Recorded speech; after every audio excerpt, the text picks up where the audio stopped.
वालेकुम सर, ये हमारे घर की गली की जो लाइन आज डल रही है, तो ये पहली दफ़ा इस गली में मशीन से काम हो रहा है। आप देख सकते हैं ये लाइन कितनी ऊपर डाली हुई है, जो हाथ से हमारे ठेकेदार सिराज पठान था जिसने काम किया है। और अभी आप इसकी लेवल चेक है, 4.5 से 5 तक जा रही है। तो ये बंदा काम कर रहा है, आप देखें ये इसकी मेहनत है। गाड़ी अंदर लेके आया है और ये अपना है खान भाई।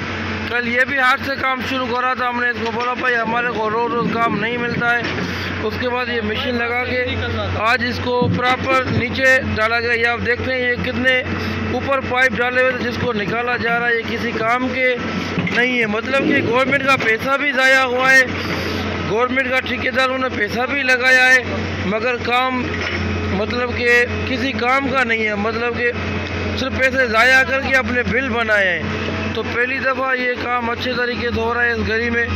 ये सामने इस गली में मस्जिद भी है और अपना स्कूल की भी यही गली जाती है मेन। इंशाल्लाह अल्लाह में उम्मीद है अब ये काम प्रॉपर होगा और ये कभी लाइन चौक नहीं होगी इंशाल्लाह।